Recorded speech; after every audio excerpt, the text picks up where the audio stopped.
Hey, Bible nerds, this is Dr. Manny Arango. Welcome to the Bible Department podcast powered by Arma. We are walking through the entire Bible in a year. You can go to the description or thebibledepartment.com to download a reading plan and join the journey.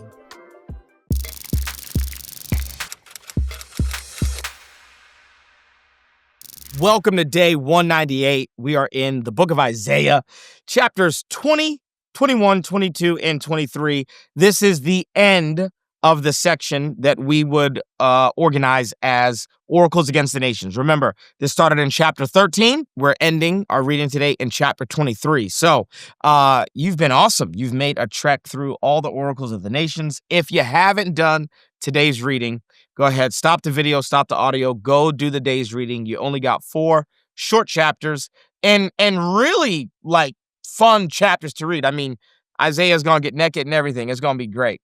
I used to say naked. I used to say naked when I lived in Boston. Then I moved to North Carolina. I started saying naked, so it's my southernness. So we got Isaiah getting naked today. We got a lot of awesome things happening in the book of Isaiah. It's going to be grand. And so, hey, if you've done the reading, let's dive in. Like always, I'm going to give you context clues. Then I'm going to give you some nerdy nuggets. I got a good amount of them for you today.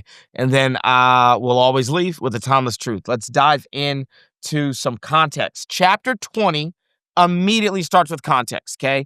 In the year that the supreme commander sent by Sargon, king of Assyria, came to Ashdod and attacked and captured it. At that time, the Lord spoke through Isaiah, son of Amos. Okay, so we get immediate context, and this is 711 BC. Okay, 711 BC. Okay, in the year that the supreme commander sent by Sargon, okay, Sargon is an Assyrian king of Assyria. I said it before the Bible could say it. Sorry.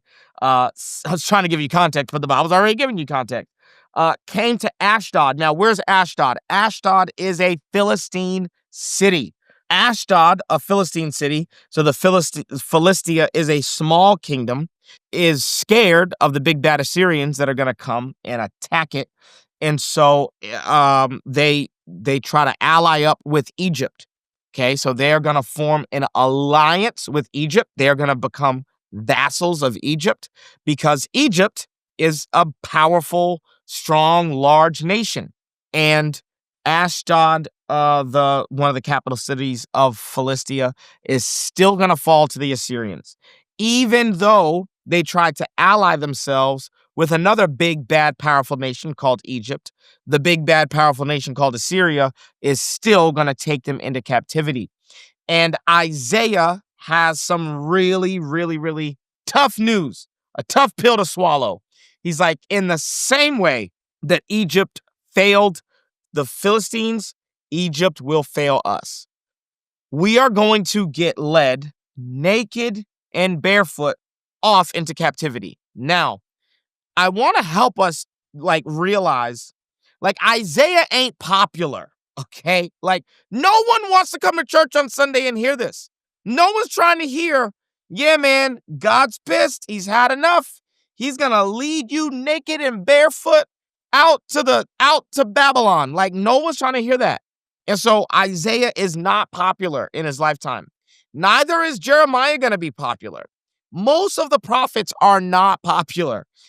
If you're trying to be popular, if you're trying to be a televangelist, don't be a prophet, okay? Because the prophets just don't have anything. They're not saying what Jeremiah will call itching ears want to hear. And so I want to put this in context because Isaiah is prophesying during a historical time like wealth and security. So for Isaiah to be walking around saying, yep, God's going to lead us out into captivity naked and barefoot. Everyone's looking around like, bruh, that is just not in line with what any economists are saying. That it's fine. We've been dealing with the Assyrians for a long time. We know how to form alliances with Egypt. It's gonna be okay. But Isaiah's like, no, it's not gonna be okay. Okay, so that's the context. Okay, I want to give you that just historical context that maybe you're reading this and you're going, the writing's on the wall. Dude, Assyria just came and attacked your neighbor, like the Philistines. Why wouldn't you think that Assyria is going to come attack you? Well, the Assyrians had been on the doorstep of the kingdom of Judah for a long time. And under Ahaz, again, we have to remember there are a lot of kings who are going to be famous, Israelite kings that are going to be famous outside the Bible, but in the Bible, they're not famous because what God thinks is respectable and what the world thinks is respectable is totally different. So Ahaz is actually known as a king that brings great wealth and stability to the nation, the kingdom of Judah. But to God, it's like, yeah, but you sacrificed your kids and you worshiped foreign gods. So like, like you don't exist to me. Like you're nothing to me. Okay. And obviously I'm speaking in hyperbole for those of you who did not catch that. But in outside of the Bible, it's very clear that a king like Ahaz is going to bring record growth to the kingdom of Judah. But for God, that's not the stuff that impresses God. So in the middle of wealth and in the middle of stability, God tells God tells Isaiah, okay, here we go. Take off the sackcloth from your body and the sandals from your feet. And he did so, going around stripped and barefoot. Verse 3, then the Lord said, just as my servant Isaiah has gone stripped and barefoot for 3 years, golly, bruh, as a sign and portent against Egypt and Cush. So the king of Assyria will lead away, stripped and barefoot, the Egyptian captives in Cushite exiles. Now, I want to remind you, Cushite is black people, okay? Cushite exiles, young and old, with buttocks bared to Egypt's shame. So we got black butt cheeks right here in the Bible. We got Cushite buttocks bared, okay? We got Mike Tyson about to fight Jake Paul right here in Isaiah chapter 20. Okay, now, nerdy nuggets. Let's get to some nerdy nuggets now that we've had our Mike Tyson's butt cheeks in all of our minds. Family, the wait is over. My brand new book, Crushing Chaos, is out now and available everywhere books are sold. Literally today, I walked into a Barnes & Noble and I signed a bunch of copies at a physical location. So you can grab this book at a physical Barnes & Noble, or you can go to a Books A Million or Amazon or anywhere books are sold and grab a copy. If you enjoy reading the Bible from an ancient perspective, if you understand that the beauty of Scripture is actually knowing it in context, then you'll love this book. And if there's any chaos in your personal life, I think that reading the Bible from an ancient perspective can actually help to crush the chaos in your life. I think this book is going to be a New York Times bestseller. I really do. I think we wrote a good one. I think you should get a copy today. All right, back to the episode. Let's go. First nerdy nugget. I'm going to give you a nerdy nugget from chapter 21 and then from chapter 22. And I may have one for chapter 23 as well. All right. By the way, here's something that you need to, here's a nerdy nugget for Isaiah chapter 20, actually. So let's do 20, 21, 22. I'll give you 3 nerdy nuggets today. First nerdy nugget from chapter 20 is that the prophets are not just speaking or prophesying, but their message is also embodied in their life, their lifestyle, and sign acts, okay? So Ezekiel is going to have to lay on one side of his body for a certain days and the other side of his body for a certain number of days. So the action is the prophecy.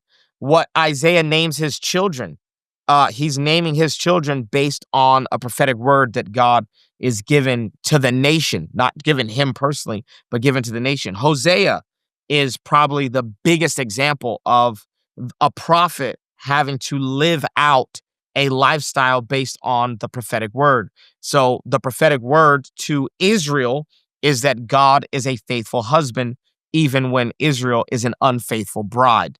And so Hosea is going to marry a woman who's going to be adulterous and has to love her and then rescue her and redeem her. And so Isaiah is stripped or naked and barefoot for 3 years, and his life is the message. Okay. It's not just that his words are the message, but his life is the message. His life is a billboard. Man, that's almost a timeless truth for all of us. That it's not just our words that are the message, but our life is the message. And a lot of times people, they'll hear what you have to say, but really they're looking at your life. They're looking at the fruit of your life to see whether or not Jesus is someone that they should be following.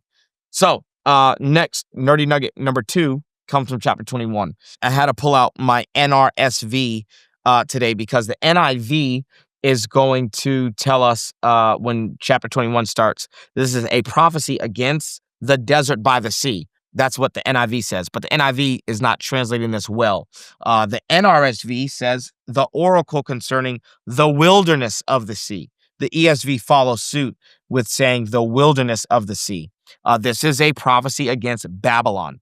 Now, it's strange that Babylon is being called the wilderness of the sea because wilderness and sea are both chaos words throughout the Bible. Both of these images. The wilderness is not a place of order, it's a place of chaos. The sea is not a place of order, it's a place of chaos. And Babylon prided itself on its order. Okay, if you go to Babylon, you're going to see gardens. If you actually type in like hanging gardens or like the gardens of Babylon, okay, the gardens of Babylon would have been one of the ancient wonders of the world.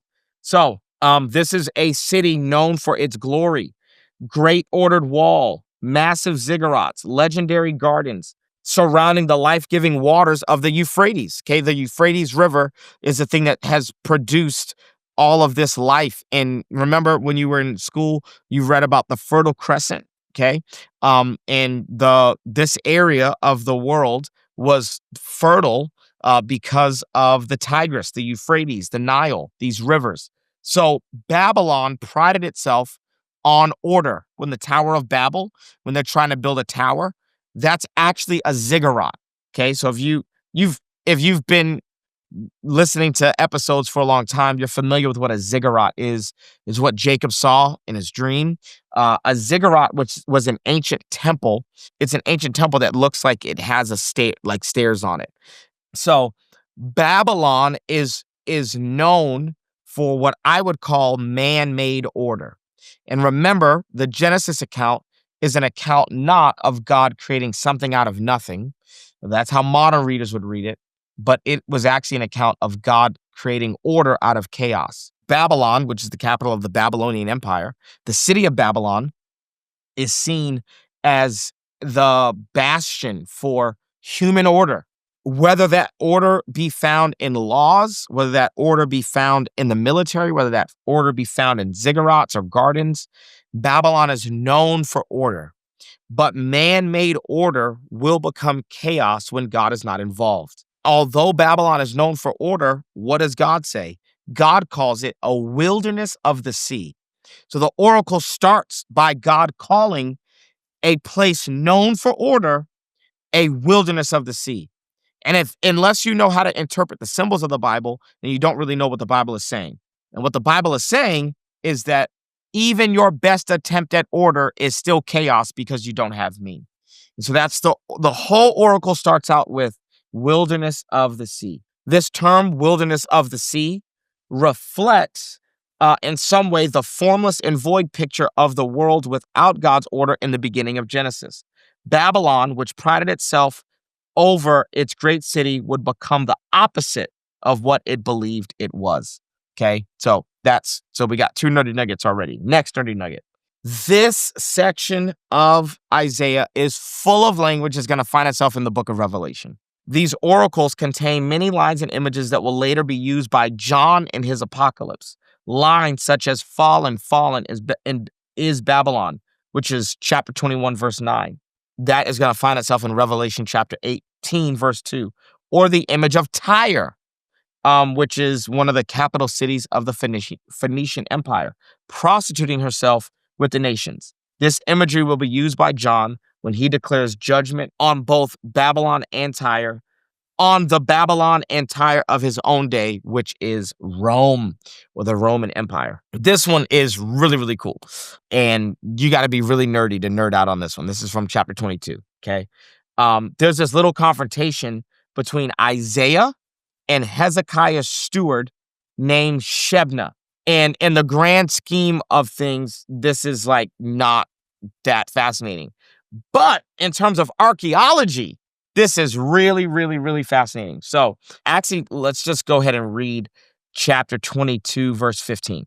This is what the Lord Almighty says. Say to this steward, to Shebna, the palace administrator, what are you doing here, and who gave you permission to cut out a grave for yourself here, hewing your grave on the height and chiseling your resting place in the rock? Beware, the Lord is about to take firm hold of you and hurl you away, you mighty man. He will roll you up tightly like a ball and throw you into a large country. There you will die, and there the chariots you were so proud of will become a disgrace to your master's house. I will depose you from your office, and you will be ousted by your position. There's this guy, this random dude. His name is Shebna. Okay. He's the palace administrator, and he's trying to get a grave site for himself with Hezekiah.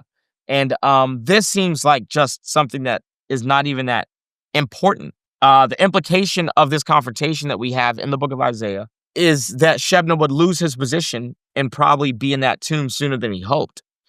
What's remarkable is that if you were to wander into the British Museum today, go upstairs to the Levant section, and then go to room 57 and look to the left of the door into room 56, you would see a piece of stone on the wall, specifically a lintel stone of an ancient tomb, a tomb discovered in 1870 near Siloam, a tombstone with an ancient Hebrew inscription on it, identifying its owner as Shebniah, the royal steward of King Hezekiah.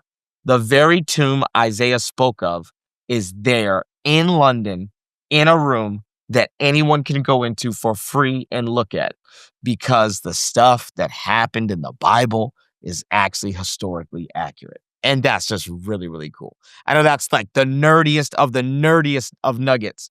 And the really, really cool thing is that when I lived in England, and Andy Thomas was teaching me how to study the Bible this way, color coding my Bible and looking at context. When Andy Thomas was teaching me how to do this, he took me to the British Museum and showed me all this nerdy stuff. And so, number one, we love Andy. And number two, I love Andy for showing me all the nerdy stuff in the British Museum. All right, timeless truth.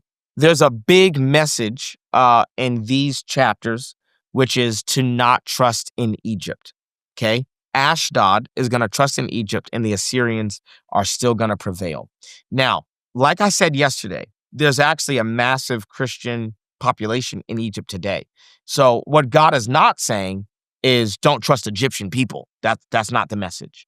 For the people of Israel, Egypt represented the bondage of their past. And that is a timeless truth. To not go back to the bondage of the past. Man, the Bible says this, like a dog returns to his vomit, a fool returns to his folly. I can remember like being free from certain things in my life, only wanting to go back to the things that God had actually freed me from. And so the timeless truth is that for you, Egypt does not represent the people of Egypt today. It actually represents maybe a relationship that God rescued you out of. There's so many times where I talk to people who want to go date their ex. And I'm like, wait.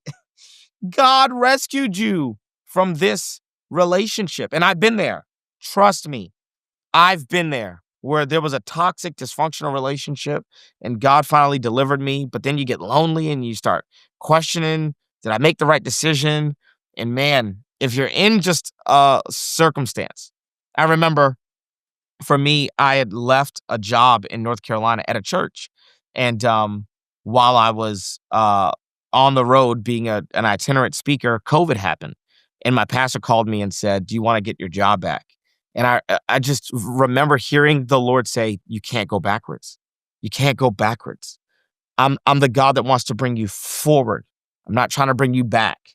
Now, there are certain areas of our life where we need to go back to like make amends or to reconcile or to make things right.